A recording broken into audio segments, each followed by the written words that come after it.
चलो ठीक है, तो हमने क्या क्या देख लिया है ना। लाइफ प्रोसेस के 4 प्रोसेसेस होते हैं हमारे, ठीक है ना। इनके बिना हमारी ज़िंदगी नहीं चल सकती है। न्यूट्रिशन पढ़ा है बस। हाँ तो टेंशन है उसमें, क्या है, हो जाएगा सब, ठीक है ना। ठीक है, ये 4 प्रोसेसेस है। इसमें देख रहे थे हम न्यूट्रिशन, ठीक है ना। न्यूट्रिशन देख रहे थे, है ना। ये बच्चों वाली चीज़ें याद हो गई होगी अपन को कि चलिए। इसके बाद हमारा देखना है मोड ऑफ न्यूट्रिशन, ठीक है ना। मोड ऑफ न्यूट्रिशन का मतलब क्या है कि न्यूट्रिशन मिलता कैसे है, यानी कि फूड कैसे मिलते हैं। तो किसी भी ऑर्गेनिज्म को फूड मिलने के कितने तरीके हैं? 2 तरीके हैं, एक ऑटोट्रोप्स और एक हेटरोट्रोप्स। ऑटोट्रोप्स और एक ऑटोट्रोफिक मोड ऑफ न्यूट्रिशन। देखो नहीं मैं बताता हूँ, देखो इधर सुनिए, ये देखिए इधर देखो, ऑटोट्रोफिक मोड ऑफ न्यूट्रिशन।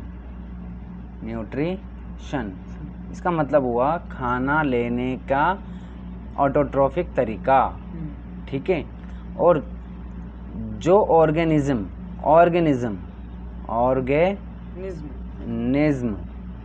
ठीक है, जो organisms autotrophic mode of nutrition use करते हैं उन्हें ऑटोट्रोफ्स कहते हैं।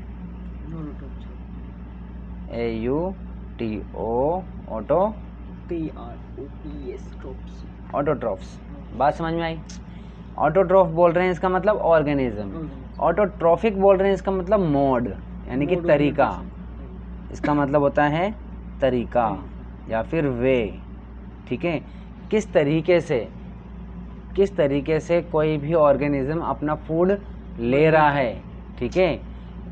उस तरीके को हमारे पास 2 तरीके हैं, एक है ऑटोट्रोफिक मोड ऑफ न्यूट्रिशन और सेकंड क्या है? Heterotrophic mode of nutrition. Autotrophic mode of nutrition में क्या होता है? ऑर्गेनिज्म अपना खाना खुद बना लेता है, ठीक है। हेटरोट्रोफिक मोड ऑफ न्यूट्रिशन में इंसान अपना खाना खुद पका लेता है। हाँ, पकाता है, यानी कि दूसरों पर डिपेंड करता है। बात समझ में आ गई? चलिए, अब ऑटोट्रोफिक मोड ऑफ न्यूट्रिशन में वो कौन सा प्रोसेस है जिससे ऑर्गेनिजम्स यानी कि ऑटोट्रोफ्स अपना खाना बना लेते हैं? फोटोसिंथेसिस। जब हम फोटोसिंथेसिस देखने लगे थे, ठीक है, जब हम फोटोसिंथेसिस पढ़ रहे थे तो हमने देखा कि आखिर ऐसा क्या चीज़ है किसके अंदर? लीफ के अंदर। हमने लीफ के अंदर देखा कि आखिर लीफ के अंदर ऐसी क्या चीज़ है जिससे ये अपना खाना खुद बना लेते हैं। तो जब हमने लीफ को कट किया था तो कट करने के बाद हमने ये वाला हिस्सा किस में देखा था? हमने माइक्रोस्कोप में देखा, तो हमको देखा कि ये ऐसा होता है। ऊपर वाली लेयर को कहते हैं हम अपर एपिडर्मिस, नीचे वाले लेयर को बोलते हैं हम लोअर एपिडर्मिस। इन एपिडर्मिस में छोटे छोटे पोर्स होते हैं, उनको बोलते हैं स्टोमेटा। स्टोमेटा कहते हैं। और स्टोमेटा क्या ठीक है, स्टोमेटा नहीं है वो, ये देखो क्या लिख रहा है, क्लोरोप्लास्ट। हाँ ठीक है, इधर देखो, आप इसको मान के चलो, ठीक है ना। ये लीफ है, ये पूरी लीफ है, ठीक है। लीफ को मैंने यहाँ से क्या किया? कट कर दिया। कट करने के बाद इस जगह से देख रहा हूँ मैं, ठीक है, इस तरीके से मैं देख रहा हूँ, है ना। इसकी थिकनेस को देख रहा हूँ, मतलब इसकी थिकनेस को देख रहे हैं तो अपन ये, ठीक है।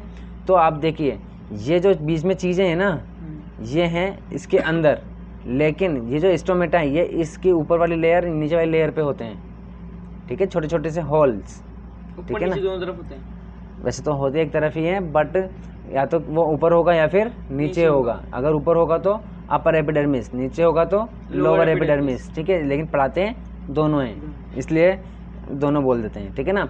अब पोर्स, छोटे छोटे पोर्स, इधर देखो आप, इधर छोटे छोटे पोर्स होते हैं, ठीक है ना, है ना। तो इन छोटे छोटे पोर्स इस तरीके से होंगे, ठीक है। तो अब मुझे बताइए स्टोमेटा क्या काम आता है? क्या काम करता है? लीफ के अंदर का केमिकल एक्सुडेट करने में, जो गैसेस रहती है वो एक्सुडेट करने में, क्या करने में? गैसेस जो गैसेस को एक्सुडेट करने में, बाहर निकालने, एक्सचेंज करने में, और वो कार्बन डाइऑक्साइड लेने में काम।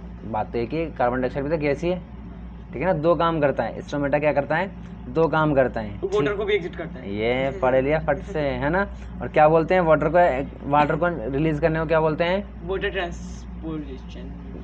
वाटर तो मैंने लिखा हुआ है, ओनली ट्रांसपीरेशन बोलते हैं। ट्रांसपिरेशन, क्या बोलते हैं? पूरा transpiration, only transpiration. Transpiration. Transpiration का मतलब ही एक्सेस वाटर को बाहर निकालना होता है, ठीक है। और गैस एक्सचेंज करने को क्या बोलते हैं? गैस एक्सचेंज बोलते हैं, ठीक है। तो स्टोमेटा दो काम करता है, गैस एक्सचेंज करता है और ट्रांसपीरेशन करता है। बात समझ में आ गई? चलिए फिर हम देख रहे थे इसके अंदर का सामान। अंदर के सामान को हम बोलते हैं मीजोफिल, ठीक है ना। मीजोफिल। हालांकि इसको और भी डिफाइन किया जा सकता है, और भी अलग अलग नाम होते हैं, बट हम सिर्फ मीजोफिल देखेंगे। मीजोफिल के ऊपर छोटे छोटे से मटर के दाने जैसे स्ट्रक्चर, छोटे छोटे से गोल गोल से स्ट्रक्चर होता है, जिसको हम क्या बोलते हैं? क्लोरोप्लास्ट। क्लोरोप्लास्ट। जब हमने क्लोरोप्लास्ट को जूम किया किसमें? माइक्रोस्कोप में, तो वो ऐसा दिखाई दिया। इसके अंदर दो लेयर होती है, अपर लेयर और इनर लेयर। इनर लेयर के अगर अंदर हम देखते हैं तो डिस्क लाइक स्ट्रक्चर होता है, जैसे कॉइन के ऊपर हमने कॉइन रख दिया हो, ठीक है। रोटी के ऊपर रोटी रख दी, उस तरीके से ये रखते हैं। एक जो कॉइन होता है, एक डिस्क होती है, उसे हम थाइलाकॉइड बोलते हैं। पूरे को हम क्या बोलते हैं? ग्रेना बोलते हैं। और ये सारे के सारे एक दूसरे से जुड़े होते हैं, जिनसे जुड़े होते हैं उसे लैमिले कहते हैं। या देखिए दो वर्ड है हमारे पास, एक होता है लैमिले, लैमिले यानी कि, और एक होता है लैमिना, ठीक है। ये दो वर्ड हैं। तो जो लीफ का पत्ता होता है ना, ये लीफ ब्लेड, लीफ का पत्ता, इस वाली ब्लेड, इस वाली जगह को बोलते हैं लैमिना, ठीक है ना। मीना ला, ला मीना, मीना मीना ला, हाँ मीना ला, है ना। याद करने का तरीका है ए मीना ला, ला मीना, ठीक है। ये तरीका होता है। और लेकिन इन दो वर्ड्स में क्या नहीं होना है, हमें कंफ्यूज नहीं होना है। ये जो जुड़ते हैं इसे बोलते हैं लैमिले, और इसे बोलते हैं लैमिना। लैमिना क्या है? ये जो दिख रहा है ना, ये पत्ता, ये पत्ते के लीफ के जो ब्लेड होती है, हाँ ये जो ब्लेड होती है ना, जिस पे रख के हम खाना भी कुछ चीज़ खा सकते हैं। आपने खाया है कभी पत्ते के? आपने हाँ बड़ा पत्ता देखा है, ठीक है ना। वो जो ब्लेड है उसको आपने कभी स्कूल के बाहर या कभी कहीं देखा हो, तो वो पत्ते में ही लपेट करके जामुन देते हैं। जामुन खाए कभी बाहर ठेले पे से लेकर के? जामुन हो गए, बोर हो गए, है ना। तो आपका बचपन थोड़ा अच्छा वाला रहा है ना। चलिए इस तरीके से। तो वरना पहले ऐसा हुआ करता था, जो बेचने आते थे टोकरी में, ठीक है ना, तो वो पत्ते में ही दे देते थे, ठीक है ना, इस तरीके से। चल बात समझ में आ गई? तो इनको जोड़ते हैं, जिसको बोलते हैं लैमिले, ठीक है। इसके अंदर एक फ्लूइड भी भरा होता है। अच्छा, ये जो स्ट्रक्चर दिख रहा है क्या है? एक बोल, हाँ क्लोरोप्लास्ट, बोल की जैसी शेप का है, ऐसा बोल की जैसी शेप का है। इसके अंदर जैसे अंडा है ना, अंडे जैसी शेप का है। तो अब अंडे में क्या भरा हुआ है? अंडे के अंदर लिक्विड भरा होगा, है ना, फ्लूइड भरा हुआ है। तो जो फ्लूइड भरा हुआ है उसे हम बोलते हैं स्ट्रोमा। क्या बोलते हैं? स्ट्रोमा बोलते हैं। अब जो ये डिस्क लाइक स्ट्रक्चर है, थाइलाकॉइड बोल दो चाहे ग्रेना बोल दो, इनके ऊपर भी छोटे छोटे से और स्ट्रक्चर होता है, जिसे हम क्या बोलते हैं? क्लोरोफिल बोलते हैं, है ना। क्लोरोफिल एक तरीके का पिगमेंट होता है। पिगमेंट का मतलब क्या होता है भाई? पिगमेंट वो केमिकल होता है जो कलर प्रोवाइड करता है।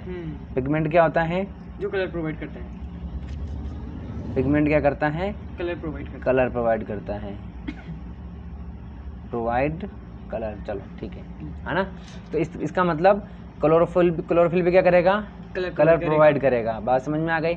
चलिए, तो क्लोरोफिल कौन सा कलर प्रोवाइड करता है? Green colour.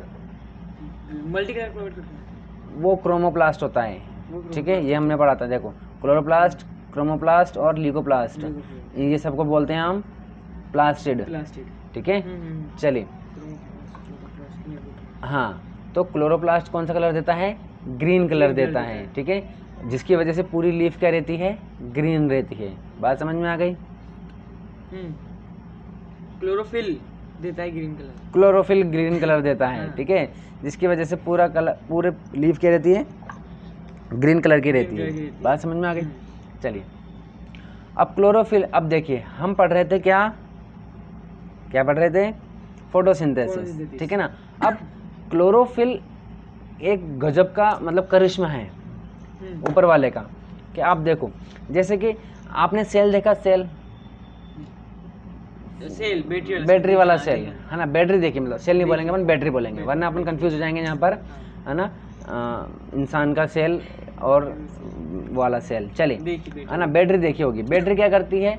ये एनर्जी को स्टोर करके रख लेती है ना, एनर्जी, इलेक्ट्रिक एनर्जी को स्टोर करती है, ठीक है। उसी तरीके से उसी तरीके से जो ऑर्गेनिजम्स होते हैं, चाहे वो प्लांट हो, चाहे एनिमल हो, चाहे ह्यूमंस हो, ठीक है, इनके पास भी एक बैटरी होती है। क्या होती है? बैटरी, ठीक है ना, जिसमें फॉस्फेट होता है। क्या होता है? फॉस्फेट। ये समझ लीजिए फॉस्फेट की बैटरी है ये। अगर एक फॉस्फेट है, हाँ बैटरी का नाम है फॉस्फेट, ठीक है ना, कंपनी का नाम है। अगर एक फॉस्फेट है तो उसको बोलेंगे हम एडिनोसिन मोनोफॉस्फेट। बात समझ में आई? अगर दो फॉस्फेट हैं, या ये इनको बॉन्ड से जोड़ देता हूँ मैं, ठीक है ना, अगर दो हैं तो इसको बोलेंगे हम एडिनोसिन डाइफॉस्फेट।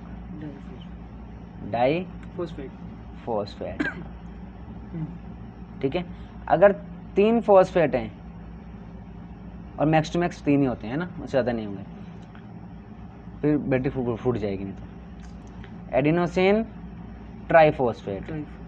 क्या बोलेंगे? ट्राइफॉस्फेट। नाम सुना होगा आपने? नहीं सुना? ट्राइफॉस्फेट, एडिनोसिन ट्राइफॉस्फेट, इसका नहीं सुना, अभी सुनोगे, ठीक है। चलिए, इसको शॉर्ट में बोलते हैं एडीपी। ये हो जाएगा AMP। इसको बोलते हैं ADP। इसको बोलते हैं ATP। ATP का नाम सुना है? OTP सुना है, ATP नहीं सुना? चलो, है ना। तो ये क्या, हाँ, तो ये क्या है ना, बैटरी है जो एनर्जी को स्टोर करके रखती है। बात समझ में आ गई? चलो, ये अपनी बॉडी के अंदर है। हाँ, ठीक है ना। ये सेल्स हैं, है ना, ये मतलब सेल्स मतलब वाले सेल नहीं, अपनी बॉडी के अंदर वाले सेल। हाँ, मतलब एक तरीके से ये वाला सेल भी नहीं है, मैं वही कह रहा हूँ, मतलब इलेक्ट्रिक सेल वाले, इलेक्ट्रिक सेल हैं। हाँ, उसकी तरह मान के चलो आप इसको, क्योंकि इसमें एनर्जी होती है, ठीक है ना। ये तो अपने बॉडी के अंदर का ही पार्ट है। हाँ, ATP जो भी है। हाँ, ठीक है ना। अब माइटोकॉन्ड्रिया सुना? हाँ, माइटोकॉन्ड्रिया इन बैटरीज को स्टोर करके रखता है, ठीक है ना। अब जब भी हम कोई काम करते हैं, अपनी बॉडी को हिला रहे हैं, कर रहे हैं, है ना, हमें एनर्जी की ज़रूरत होती है, तो वो माइटोकॉन्ड्रिया, हर एक सेल का माइटोकॉन्ड्रिया जो है वो इस ATP को रिलीज़ करता है, इन बॉन्ड्स को तोड़ देता है। तोड़ते क्या निकलती है? एनर्जी निकलती है। एनर्जी निकलते ही हम उस एनर्जी को यूज़ कर लेते हैं, ठीक है ना। बात समझ में आ गई सबके? मतलब आपके, ठीक है ना। चलिए, तो ये समझ में आएगी बात। फॉस्फेट जब एक दूसरे से जुड़ते हैं तो बॉन्ड से जुड़ते हैं, ठीक है ना, और जब ये बॉन्ड टूटते हैं तो एनर्जी रिलीज होती है, और जब इनको जोड़ा जाता है तो एनर्जी इनको देनी पड़ती है। बात समझ में आ गई? अब देखो, क्लोरोफिल जो है इसके पास भी क्या है? ADP होती है। क्या होती है? ADP, ठीक है ना।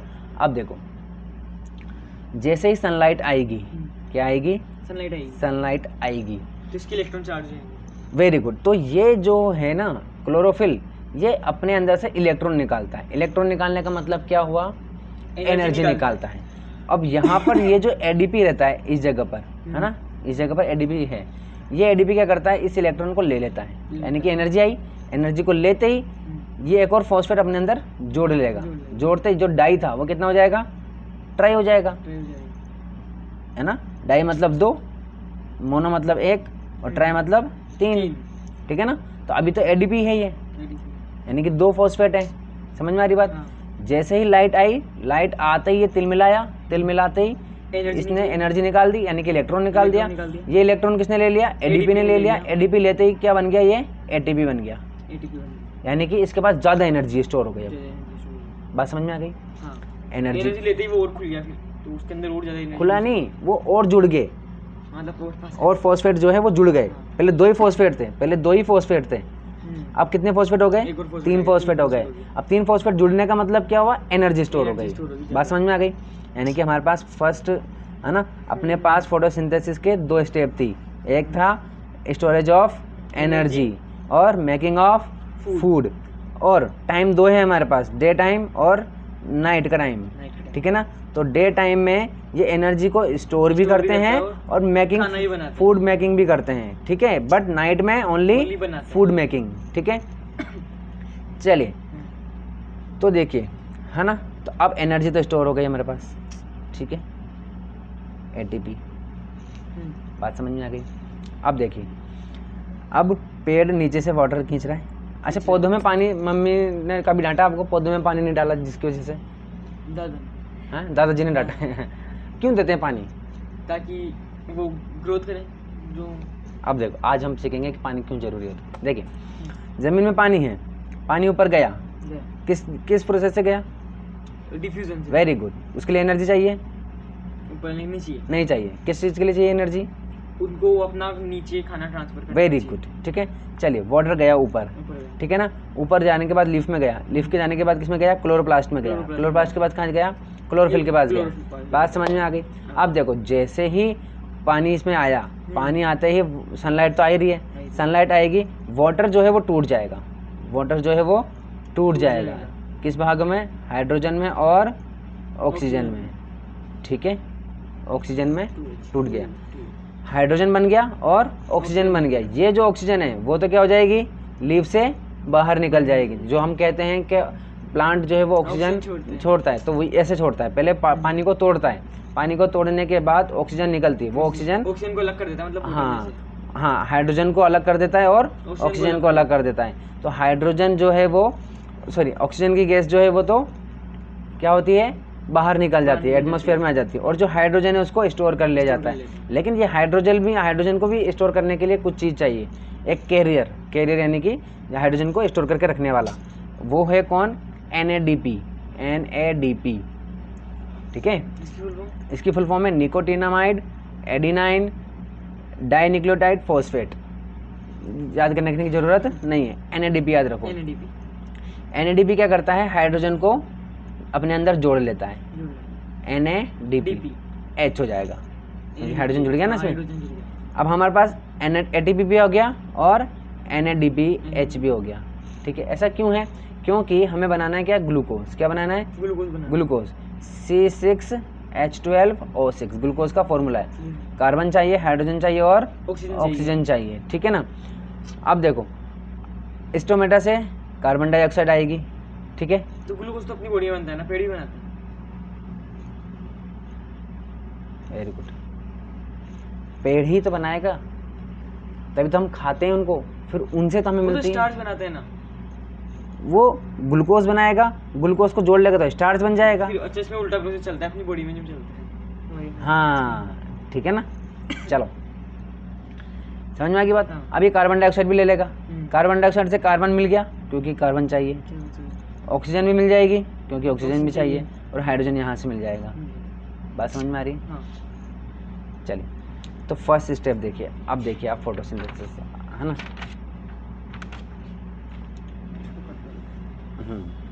कोई बात नहीं। अब हम फोटोसिंथेसिस सीखेंगे।